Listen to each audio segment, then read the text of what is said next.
and Adrian Spillane in the full forward line.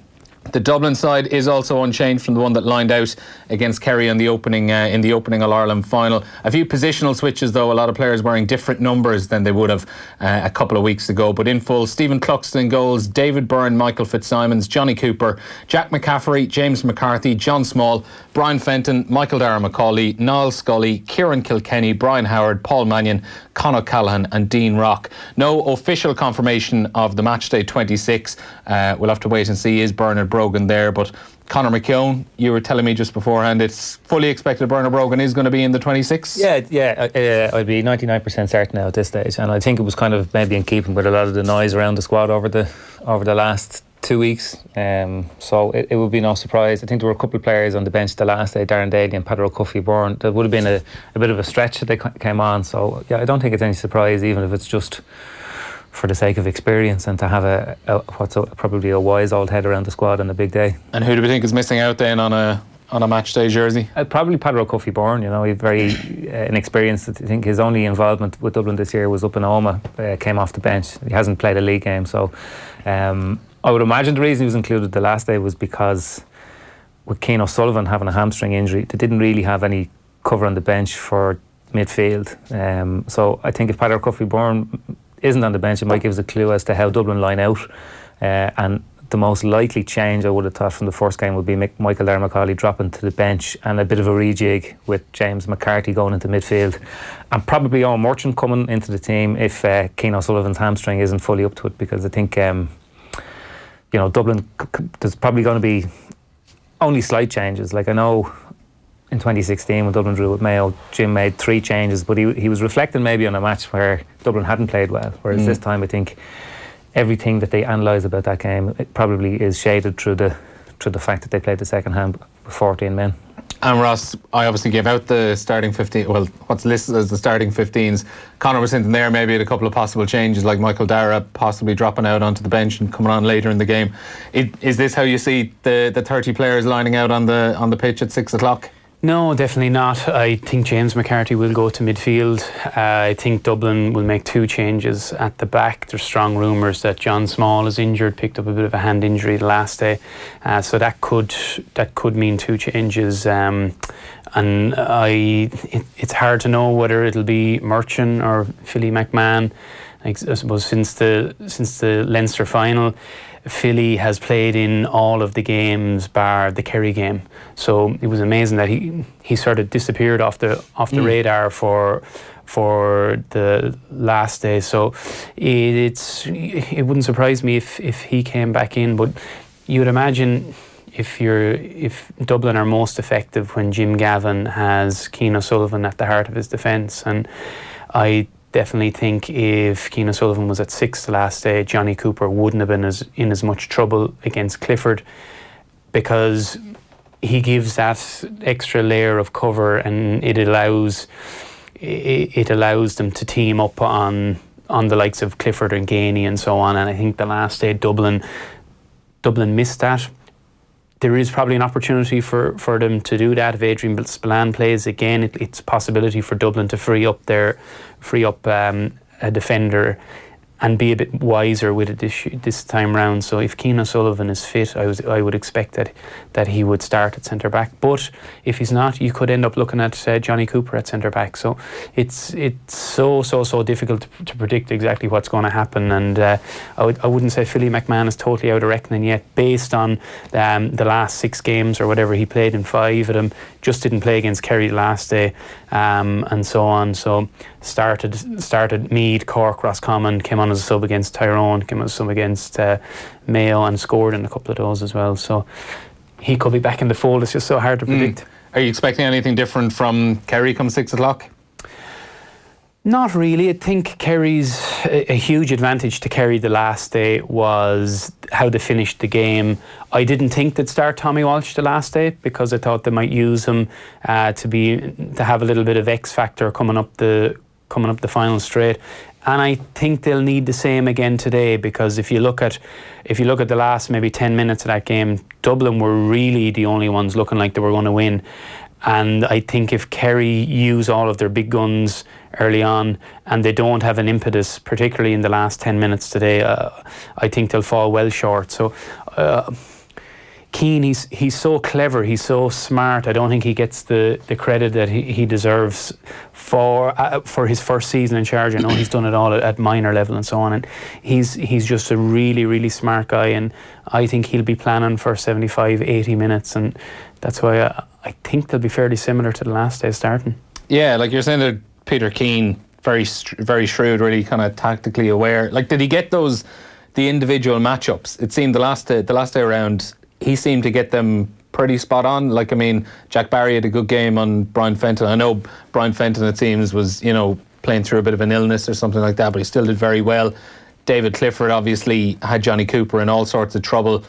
Sean O'Shea didn't really seem to have anyone specifically, tackling him. He was in so much space a lot of the time, and even in the full back line, I know Dean Rock scored a few points from play, but overall they dealt with Dublin a lot better than what I'd say a lot of people probably thought they were going to do. But I think the big success story, well, there were a lot of success stories, but two of the big ones were Tadhg Morley and Tom O'Sullivan, because they were going on Paul Mannion and Conor O'Callaghan, and it was going to be straight man for man stuff. And like Mannion and O'Callaghan were kind of in Footballer of the Year bracket, possibly they still are. Now, like, they did very well on those. Like, they got 3 points combined. Con got one from play. He won a lot of ball, in fairness, in front of O'Sullivan. But that pace that those two players have, and the sort of doggedness and the ability just to stay with them. You don't necessarily need to dispossess the player every time. You just need to stay alongside them. And what helped them in a big way was how they deployed Paul Murphy in the second half as the sweeper, because it allowed those players to attack the ball.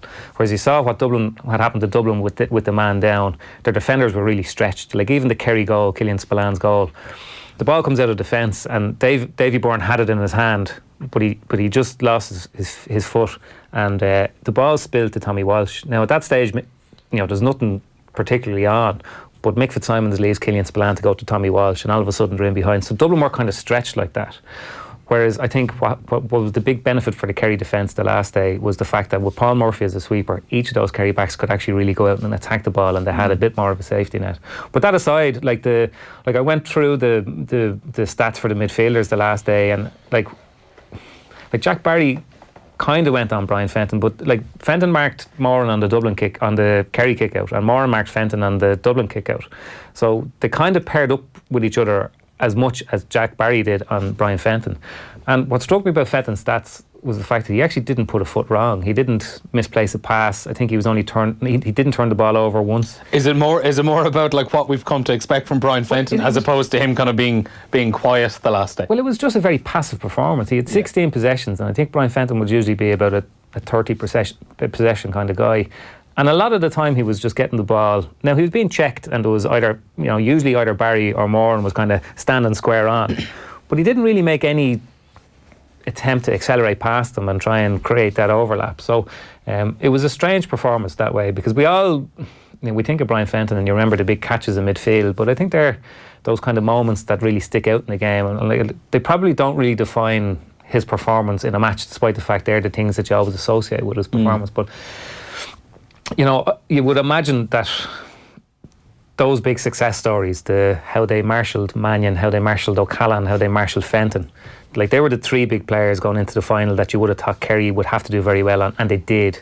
And tough to do it again. That's the thing. Can you do it? Isn't it? Because in a broader sense, just it's great that it has gone to a replay, because had Kerry won that game 2 weeks ago, we might still be sitting here saying, did they kind of catch Dublin on an off day? And if Dublin had won it in the end, you'd be saying, well, but at least now both teams have seen each other close up in the flesh. They know what's there, and there won't be any arguments, I think, depending on how today works out. Yeah, I'm sure there'll be plenty of arguments. There always is. I think in the overall, the last day, what struck me about Kerry was how they were able to slow down the pace of the game, and I think that impacted on Dublin's key players as well, because the Morans, the Jack Barrys, Spillan, when they were getting the ball out around midfield, particularly in the first half, they were very happy to be passive on the ball, ship it 15, 20 yards. They were going over and back across the field, and it was dragging the energy from the game. And when Dublin aren't 100 miles an hour and it's blustery football and they're going from one end of the pitch to the other, of course the likes of the 15's, the O'Callaghan's, the Kilkennys, the Mannions, you're missing out maybe on 10, 12 touches of the ball in the game when an opposition is dragging the energy from it. And to me, that was one of the main reasons that Kerry were able to live in the game for as long as they were, because they were just able to control the tempo. And if Dublin can't counter-attack you, like the standout probably moment from an attacking sense of the last day was Jack McCaffrey's goal. And the big thing there was kick out, almost from a Dublin kick out, they totally counteract. It was a total counter-attack on Kerry, and they finished with a goal after maybe 10, 12 seconds. So I think maybe apart from the man marking duties, which were obviously quite good, and it was, looking at the last day, it wasn't just Jack Barry on Fenton, it was Moran, it was Spillane at different stages. They were all marking each other, and Macaulay, Jason Sherlock went in at one stage and made sure that Macaulay took up Jack Barry to try and distract him from Fenton, and there was so much going on that.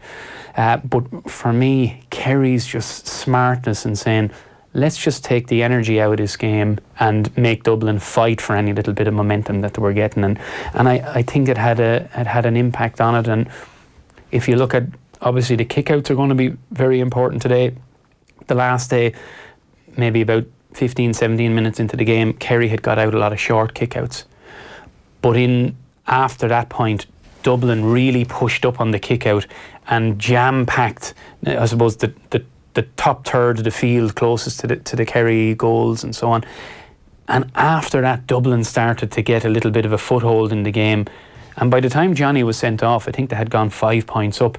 Had Johnny got to half-time, the game could have been closed out. One or two more points, all of a sudden it's gone to 7. And I wouldn't be as critical as Dublin as maybe a lot of people the last day, because when you look at the second half as well, they actually marshalled the game quite well, stayed in it, even though they were a man down, stayed plucking away, had brought it back up to 4 points, 5 points, and Paddy Small had a shot, maybe the 13-10 side of the field, skied it. That could have put Dublin 6 points up. And at that stage, you would be saying, is that where Shane Ryan that picks it up off the crossbar, and within a minute, it's in the back of the net? Yeah. So massive change. So that's why I think people are just a little bit too critical of Jim Gavin. I said it on the show here the day after that. On another day, that ball goes over, and Dublin are 6 points ahead, and they're sailing. So, but it wasn't to be, and we're back here again, and we're all looking forward to it. Well, I just on that point as well, and it's probably lost a lot in the last week. Like watching it again during the week, it's funny watching the game back when you know the results, so you're not actually sort of, it's not pulling at you in any way. You can be very analytical, but Dublin were incredibly brave. With 14 men playing against Kerry and Croke Park. In the second half, they were pressed, as Ross says, right up on the kick-out. Stephen Cluxon was coming out at one stage to mark Tommy Walsh. Now, I know Shane Ryan wasn't going to kick the ball 100 yards, but still, they were pressed right up. The player that they sacrificed when Johnny went off was actually their covering defender. Like, they allowed Paul Murphy to go back. So Dublin were, in some cases, 2-on-2 and 50 yards of space on the opposition's kick-out. Their first substitution was Paddy Small, an inside forward for Michael Darren Macaulay. And James McCarthy, who was playing centre back, spent an awful lot of time in the Kerry 50, from the 45 up. So they went at it. They went at it to win it, despite the fact that they were 5 points up and they were down to 14 men. So I think what Ross says checks out. I think for all the analysis that we've gone through, and you're always trying to win, the team that always wins doesn't win. You're always looking for faults, and that's just the inevitability about this. But I think to do what they did and to be the team that actually had the shot to win it at the very end kind of just shows the mark of the team that they are. Yeah, and it seems like that's the red card it's almost like an asterisk beside nearly every single piece of analysis that's coming from the final, because and some people are saying Kerry missed a lot of chances during the game, and then you say, well, look, they had the extra man for a lot of it. Dublin underperformed. Some people say, look, they were down a man for a lot of the game as well. Replays always favour the favourites going into it the first time round. Dublin have their, should have 50 men on the pitch again. It's always just constantly just dotted in. You're doing the kind of what ifs. Yeah, and because it was such a titanic battle the last day, and you try to picture being in both dressing rooms, and if you were a young Kerry player, you'd be thinking, I feel like I can live with these guys. I want another piece of that. Full house, All Ireland final. We were in minutes of touching the Sam Maguire for the first time for a lot of them. But in the back of their head, will they be thinking, Dublin with 14 men, we couldn't beat them. You can look at it both ways. You can say it drives Kerry on. They think they believe they belong at that level, which they do, and against this great Dublin team, or they look at it and they think at the back of their minds, 14 men, we couldn't get over the line. I think they'll have grown a huge amount from it. I really do. I think with a little bit more of a killer instinct the last day, they probably could have got over the line. The Clifford one that he dropped short would have been a massive. He was kicking it from almost the 15 corner and maybe left it 2 feet short, and Cluxton was able to gather it under the crossbar. But I do think that they've raised serious question marks about Dublin, and I think maybe Jim Gavin is going to look at. Maybe Jim Gavin will look at his bench, and just doing up some notes for today. It was looking like Kevin McMenamin has been their main man off the bench now for 5 years and scoring. And if you go back as far as the Leinster final, Meath, he came on as a sub, no score. Cork came on as a sub, no score. Scored a goal against Roscommon coming on as a sub. Okay, he started with that nothing game against Tyrone and scored twice. Unused against Mayo, and then came on the last day as a sub and no score. His prolific scoring coming onto the pitch seems to have deserted him at the moment. And normally when Kevin McMenamin comes on the field, you think, okay, there's at least going to be a point and a strong possibility might well be a goal, yeah. Yeah, but and Kerry know that as well as anyone. Yeah, and whether he can find that little bit of stardust, or maybe it's a case that Jim Gavin looks elsewhere from here on in. Like, there was a lot of opportunities there to do the business, and for whatever reason he wasn't able to do it. And I think Costello is such a dangerous, elusive player in a situation like this. A couple of years ago was All-Ireland final against, I think it was Mayo. He came on and scored 3 points. Yeah. You know, he has that. Some people are arguing whether Hawkeye was right or wrong the last day. I think it was his shot that was ruled out. He could have snuck the winner for them.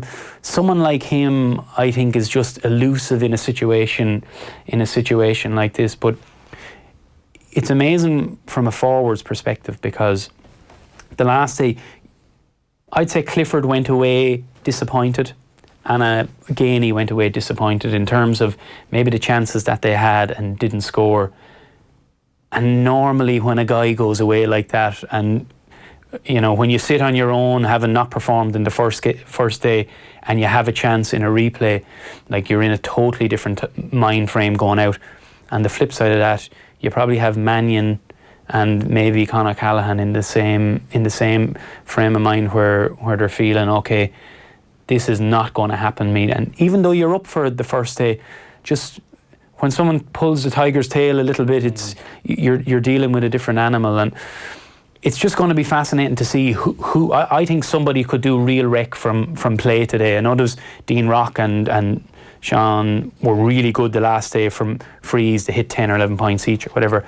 I think somebody could do real wreck from play today. I wonder about the psychology of it too, though, and like Ross is a player, be able to talk about this much better than me, but like, I spoke to Paul Flynn the other day about the 2016 draw and replay, and he said for 3 or 4 days after the drawn game, he was asking himself very serious questions whether he'd prefer to have lost the game than go back training for another 2 weeks. Now, it was slightly different because the replay wasn't until the 1st of October. Yeah. So, like, you know, it was getting dark in the evenings, they were training under lights. It's been a long season. It's a long season. And you just wonder whether, I know players on both teams, anecdotally now, have like had holidays that had to be cancelled and that sort of stuff. So there's definitely like a human element to all of this. Like, it's an All-Ireland final and we're all going to be glued to it today, and we just expect the teams to do the same things, or the players to do the same things, or be in the same frame of mind as they were the last day.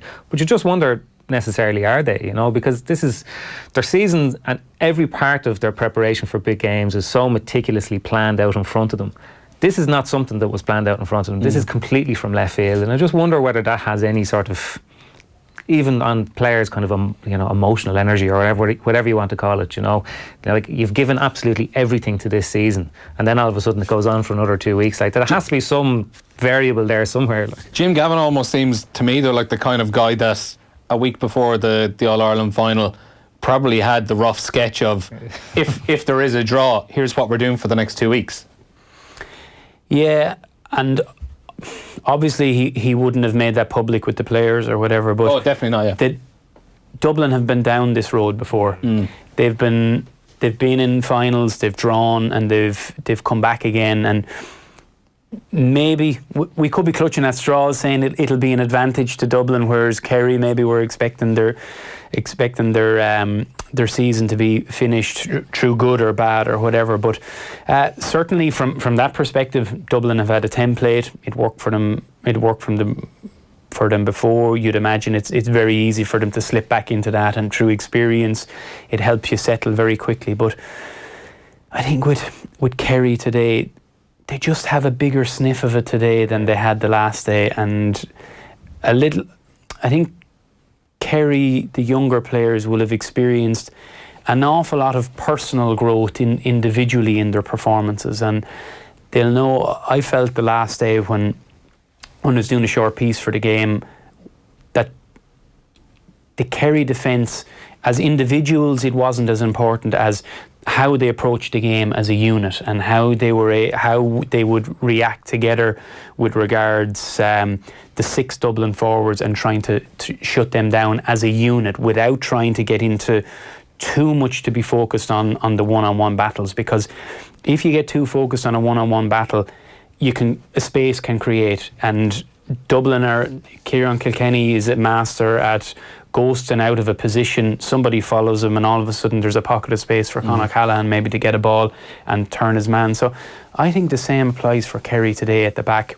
I think they got to be very smart about, sometimes a point isn't the worst thing in the world, but you've got to shut the space down and stop Dublin goals. And I think they would have learned a lot. And we have to remember as well, whilst the criticisms have been there about the Kerry defence all summer, these Kerry defenders are marking Gainey, Clifford, Sean O'Shea, Stephen O'Brien, phenomenal players day in, day out in training, and they're only benefiting and improving as a result of it. And I think the other thing as well is like our perception of players always changes when they win. Like I saw somewhere they were having a conversation prior to the first game, like how many of these Kerry players would get in the Dublin team, and it was a low number, 4 or 5 was the general consensus. But I remember before the 2011 All-Ireland, people were having the same conversation about the Dublin players, and just as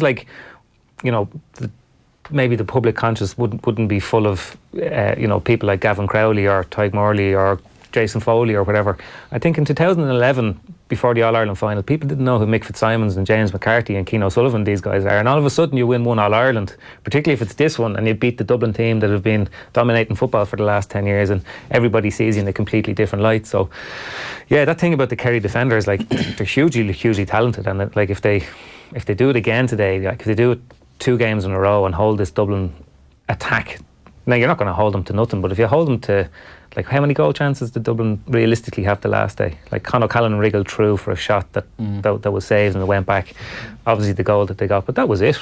And that's a fair achievement in and of itself. And I suppose what I'm saying is, another day like this, if they win it, in particularly, it could be the making of this kind of Kerry team, because there's no doubt that they're coming. Like they're gonna be very successful over the next decade. The question today is whether they start that period by denying Dublin the 5 in a row. Okay, we're going to have more from Conor and Ross in a couple of minutes, but first just time for a quick ad break. Just to remind you though as well, for full time in the first of today's Premier League games, Liverpool coming from behind to beat Newcastle 3-1 at Anfield. 2 goals for Sadio Mane and 1 for Mo Salah as well. So 5 wins out of 5 for Liverpool. We'll be back after the break.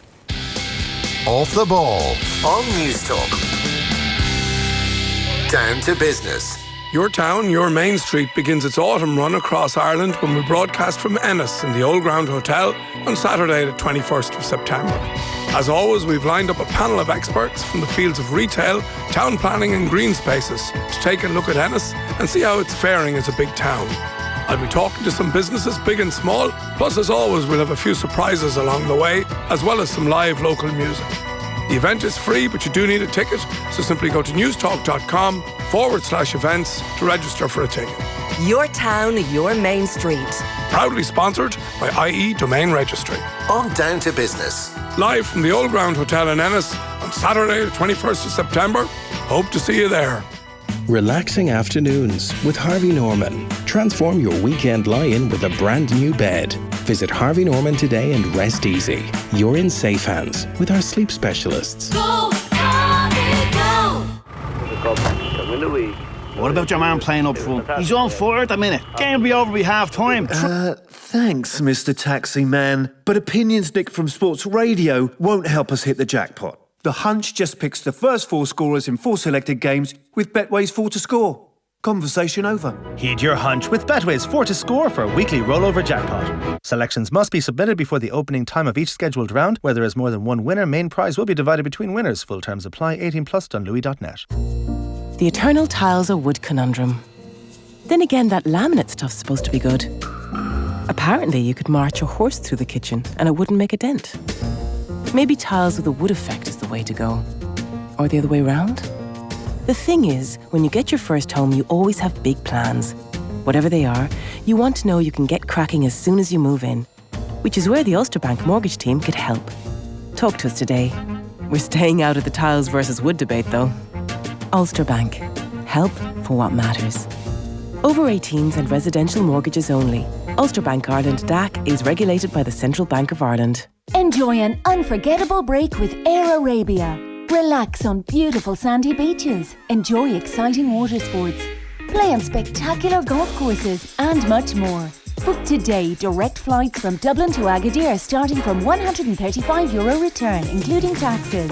Visit airarabia.com. The Sport Ireland campus Blanchardstown is the home of Irish sport, not just for our athletes but for you in the community. Check out our amazing offers for families with kids camps, sport academies and birthday parties. Or for adults, why not join our gym with a 50-metre pool? Or your club, school, friends can book one of our world-class indoor or outdoor facilities, including our athletics track, soccer, basketball or badminton courts and many more. Check us out on sportirelandcampus.ie. Can't get to Japan? Create the stadium atmosphere in your home with Harvey Norman.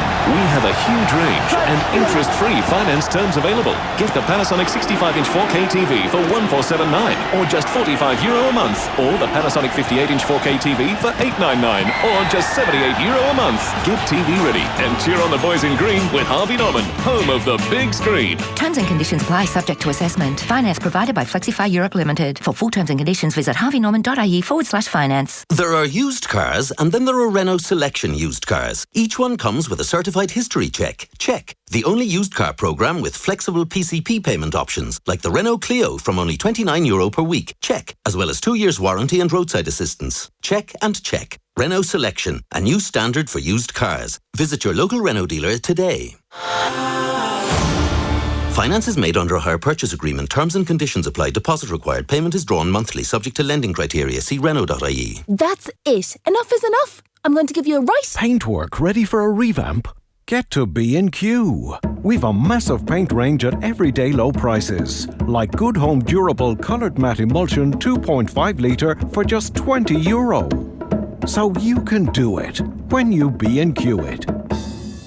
Aware, the mental health charity is holding a conference on the future of depression and bipolar disorder on the 12th of October in University College Dublin. This conference is designed for the public and families of those suffering from depression who are interested in learning more about future developments in the treatment of depression. To book your place, register now at awareconference.com. Hi, I'm PJ from PH Ross. What does design mean to me? Imagine being handed a box of crayons and being told you can only use one colour. Design for me is being able to use every colour in the box and tell a story from the mirrors to the taps to the floor. At PH Ross, whether your bathroom needs refreshing or a total renovation, our staff are here to assist. From concept to completion, PJ and our team are here every step of the way. Our teams strive to create a personalised experience. Discover the bathroom you've always dreamed of, or the bathroom you'd love to dream in. Visit our showroom at PH Ross on the Old Cabra Road and let's begin. It's all about to kick off. So get your hands on our Rugby World Cup wall chart free inside the Sunday Times this weekend. Then scrum down with Stuart Barnes, Shane Horgan, Michael Lina and Peter O'Reilly for an in-depth preview of the tournament. Pick up your copy of the Sunday Times or subscribe for €5 a month at thetimes.ie/join. Off the ball. This is News Talk. Now we're here previewing this evening's All-Ireland football final replay alongside Conor McKeon of the Herald and Laois footballer Ross Munnelly. Before that though, it is time we're continuing our rugby countdown competition, because in preparation for Japan, Vodafone has given us some amazing prizes to give away over the next week or so. Today we're giving away a Google Home Hub, and if you want to get your hands on it, just identify our mystery voice who has just found out that Owen Sheehan has found an Irish pub in Tokyo where you can watch the All-Ireland final replay. Relief is probably the primary emotion. He's delighted to hear it, absolutely. Relief is probably the primary emotion. And if you think you know the answer to that, just text us the answer and your name to 53106 and we'll announce the winner later on in the show. And if you don't win this week, don't worry, we've more prizes to give away tomorrow as well and over the next week. And that's all but thanks to Vodafone, team of us, everyone in. Guys, we were talking during the ad break there, and one man that you were talking about, David Moran. And Ross, you were just talking about having played with him in the international rules before, not just his ability in the air, but just how incredible he is with the ball at his feet, putting you into space. Yeah, and it's funny because his best kick is almost off the side of his boot, and when he has this ability to hit a pass that's maybe only travels maybe 35 metres but 8 feet in the air, and it's just as you're turning a defender, he knows exactly where to put it. And he's one of those gifted kickers that, as an inside forward, when he finds you, as you're collecting it, you're almost in a position to kick straight away. And just that he has a brilliant ability to do that. And we saw it once or twice the last day. And certainly he will have a massive impact on today's game. He had a couple of brilliant marks the last day that really got Kerry out of trouble, I suppose, in the last 10 minutes of the game. But surprisingly, he was one that he had a turnover towards in the dying minutes of the game, where I had said it here the last day that for me the standout moment in the game itself was Kerry unable to get out of their 45 in the last 4 or 5 minutes of the game, because Dublin had pushed up with 14 men. They were unable to get a yard of space to get out and to get up the field, and that is the type of intensity that you're dealing with. And that's also the lack of space that those guys are operating in there, even when it comes to the kick out. Like, there was times when he was going for a ball with Fenton, and even at times James McCarthy, and he was just getting there with these guys on his shoulder and so on. So he's a guy that can do it in the air, superb foot passer, but crucially to this team, he is the father figure to those young players out around the middle of the field. And if you watch him, he's always giving instruction and encouraging guys, and he's crucially important. And if you were Dublin, you'd be trying to negate him big time today. Yeah, I just looked at that again, and there's a huge factor in this game, because I don't think either team is going to run away with this. I think today we're going to have a game with 5 minutes of normal time left to play. So which team do you back in that sort of situation? Dublin have, through whatever means that they have, they've mastered the art of winning that last possession, rolling down the clock, engineering a scoring chance or a free, and winning the game. And Kerry were in exactly that position. Like, David Moran had the ball in the 74th minute the last day, and Kerry were a point up. But it was, I think, the 4th of 5 turnovers that they had. The last one was Sean O'Shea. He nearly got a shot, and it was actually Fenton. But they didn't get a shot away from Killian Spallan's point in the 66th minute, I think, until the game was over. So when they went ahead, they went 11 minutes without a shot. But I don't think it was fellas fading, and I don't think it was fellas hiding. It actually seemed like it was the opposite. Everybody wanted to take responsibility for it. So you saw they were coming very short for the ball, and all of a sudden Dublin weren't really letting them out, and probably carrying it a little bit too much. Yeah, like David Moran was turned over by Kevin McManaman, and you know, Kevin's 33 now, and like he's not the fella that you can imagine going to be galloping backwards, catching you, turning you over, and going back down the pitch. And it's the same. Jonathan Lyne was turned over on the sideline, but Dermot Connolly, like, you know, they're things that if you were being, I'm sure Kerry had a system for, you know, everybody holding their shape, making sure you spread the pitch wide and trying to open up a channel, because all they needed at that stage was a free. Like, all they needed really was an easy possession in a small bit of space, and they would have forced Dublin into making a mistake, because Dublin had to turn over the ball at that stage. They couldn't let Kerry keep the ball, and Kerry were a man up. So it's going to be a huge thing if it does transpire today that Kerry are leading in the last 4 or 5 minutes, because Dublin will put them under ferocious pressure. And it's not just about your skill level at that stage, it's about having a cool head, and it's about everybody not just taking responsibility but actually sticking to the plan, because they seem to maybe, I mean, it's easy for me to say sitting here, but I'm sure when you're in that sort of situation, the instinct is to do what you always do. Like, David Moran has always been the biggest player in every team he's ever played on. He's the fella who always demanded the ball. Maybe in that sort of situation, the play was hand off an easy hand pass and sit back in the pocket and make sure if you're turned over, they're not going to go up and get a score. So it'll be interesting, because, you know, if you go back to the 17 final and how Dublin came back from 2 points down with a minute to play to beat Mayo that day, they're masters at that now at this stage. And, you know, I think you probably have to go through it and do it successfully once before you really acquire that skill. Just on, you mentioned there Kerry having an extra man for much of it. I might talk in a little moment about David Clifford and Johnny Cooper, and, you know, whether that dynamic changes today, if Cooper is going to be on him or not. But just first, I might get you to pop your earphones in, because former Kerry defender Mark O'Shea was in during the week, and he spoke to Joe about the potential battle of Cooper and Clifford again, and whether or not Mick Fitzsimons might be the man to mark the fossil star. Maybe he needs to, if he probably changed up his tack, like that ball that we keep seeing replayed where he's pulling his hand, maybe if he was playing him from the front, you know, because Clifford isn't going to kill you for pace, but, like, you know, if you're out in front of him and the ball is kicked over the top, you have the chance of maybe getting back. So I don't know. It's an interesting it's an interesting one. Fitzsimons certainly did better when he went back on him. Yeah. But I think that, you know, Cooper's a serious player, and, you know, he obviously got sent off, but I think that he's going to be massive for them in the replay. You know, Clifford's tall as well. Like, he can catch it over your head. I mean, look. Yeah, he's very tall. He's not easy. All the hype for a long time has kind of been justified. He's a serious prospect. He is. Look, he kicked 4-4 in the minor final. I was at that one, and I thought, my God, obviously minors and seniors, a different ball game, but, like, to kick 4-4. Now, the last day he went out and missed 2 in the first half, then missed 1 in the second half, kicked 2 points from play, had a few frees, won the penalty, and his man gets sent off, and we still think he only played fair. So, like, I think there's a huge game in him. We need him to perform for Kerry to win, but look, we need a lot of things to happen. A lot of it went right the last day, but I think a lot more needs to go right, Joe. On that as well, a text here from Elaine. Why is no one mentioning that Kerry played the whole second half of the man extra? There was a huge advantage that they failed to capitalise on, particularly the last few minutes when they were a point up. All they had to do was maintain possession with the extra man. Will be totally different in the replay when Dublin have a full side. I'm convinced Dublin will win by more than 3 points. I'm almost certain we have mentioned the extra man about 5 or 6 times so far today.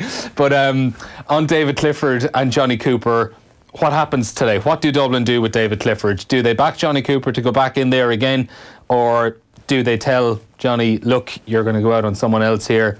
We'll make it Mick Fitzsimons or someone to step in and take David Clifford. And what does that do potentially then to Johnny Cooper's confidence? Yeah, I wouldn't rule out Johnny Cooper playing centre back today and being the organiser, because Dublin were very much short that the last day.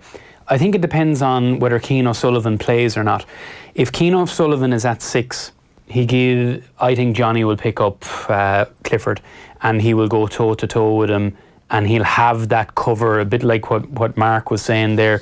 He can play him in front or he can play him behind. It's a different ball game when he has Cian O'Sullivan sweeping in front of him, and if you look at where Clifford likes to get the ball, he's so smart, and his understanding with the guys outside him is he wants to get that ball in front of the goals. His runs are generally, they're less from central to the sideline because maybe it doesn't suit him as well, and he's a sharp forward.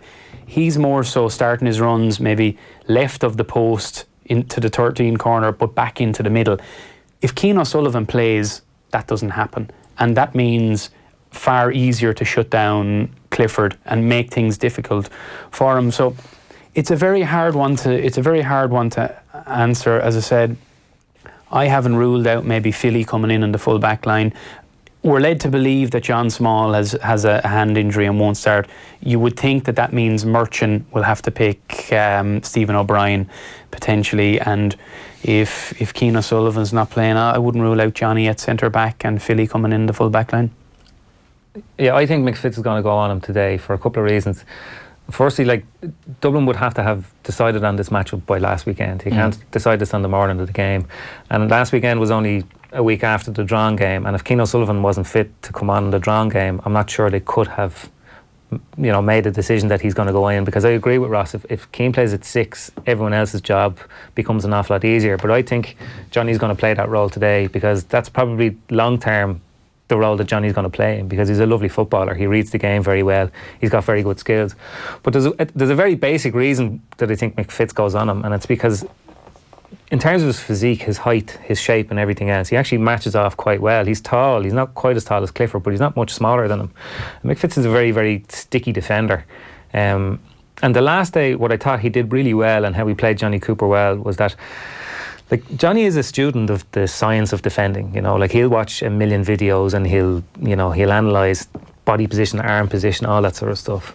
But the last day, every single time the ball came in, Clifford made the first move and he got his feet planted. And once he gets his feet planted, because he's bigger and stronger than Johnny had no choice but to foul him. He had to do your technique is gone there because you are now the wrong side. So I thought he played him very well in that regard. Now, you could make the argument that Johnny maybe could defend him from in front, as Mark O'Shea made there. But I think if Mick Fitzsimons marks him and Clifford plants his feet, I think Mick is better built to actually still get a hand in. But in all of this, I think the point is too that Clifford is so good that if he gets the ball in his hands, you're dead.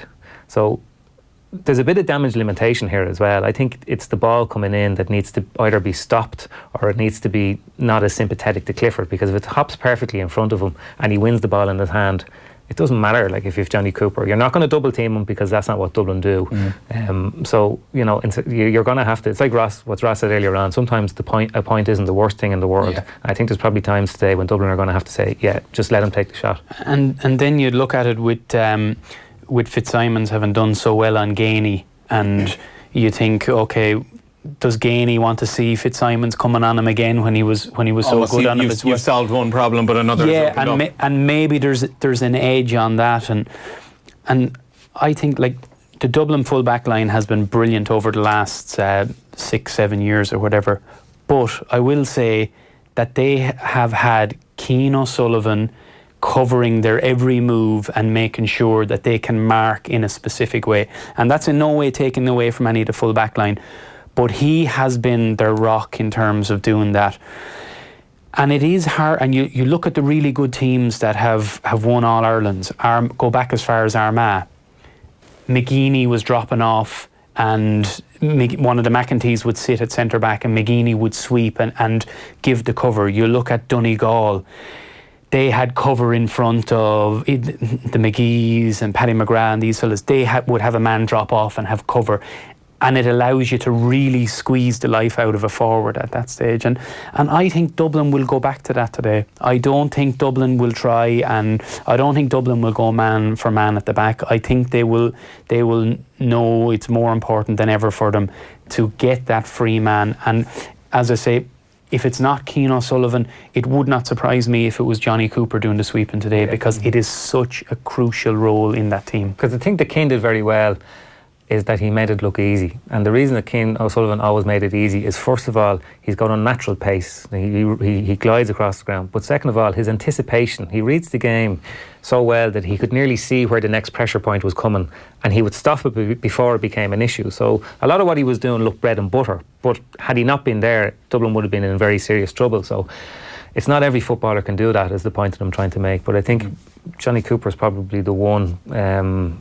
And the other thing as well with Johnny is if he plays as kind of the screen for the rest of the defence, if Sean O'Shea happens to play for a while there, he can pick him up and mark that little bit further out of the pitch because he is quite a good man marker, but I just don't think that he matches off that well in Clifford. I actually think Davy Byrne might match better on Clifford than Johnny Cooper. And in from a Kerry perspective, if you're Stephen O'Brien, having had such a brilliant battle with John Small, when they were on the ball it was intense. When they were off the ball it was off camera, even just player camming them the last day for a couple of minutes, it was literally grabbing each other, grappling, pulling to the ground, getting up and going at it again.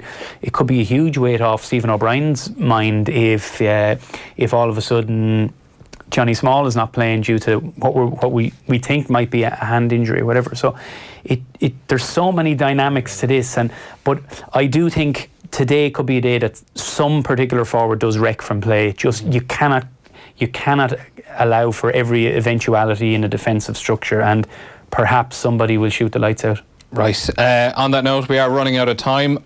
Quickly though, I'm going to get predictions. Conor, I saw yours already in the Independent this morning. 216 Dublin, 114 Kerry. A higher wattage Dublin midfield display. Brian Fenton can't be as peripheral 2 games in a row. James McCarthy surely won't be sloppy this evening. I think I wrote that on Thursday. I've changed my mind twice since then. He called me Kerry by 4 or 5 minutes ago. I went to the bookies after that as well. I changed my mind. So what is the call? I do think Dublin will win it. The rule in the GAA is that the team that was supposed to win the first day wins the second day, and I know that those things get broken eventually, but it's there for a reason, and we keep coming back to it despite Elaine's text. Everything that happened in that game after Johnny Cooper was sent off was coloured by the fact that Johnny was sent off. And I think if Dublin, and bear in mind they've had players sent off in 3 All-Ireland finals in a row now, but if Dublin keep 15 players on the pitch, I just think they have the experience to get this one over the line. Ross? Yeah, I think the Paddy Small shot the last day would have got Dublin over the line, even with 14 men. And I think whilst this Kerry team have improved, and they'll improve again today, I think Dublin will win. Okay, Ross and Conor McKeon, 2 Dublin wins being predicted here.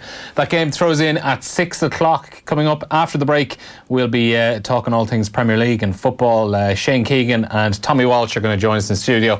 We're going to have Stephen Kelly on the phone as well. Manchester United, Man City, Liverpool already played today. Chelsea and Spurs also in action at 3 o'clock, so loads more to come after the break. Continuing this week, the Hard Shoulder and Emirates, sending you to the Rugby World Cup 2019 final. Fly Emirates. Fly better. This week on News Talk. You're a business owner, a decision maker, and a big thinker. You're the brains behind the business, but you're getting tied down by red tape, regulation, and legal jargon.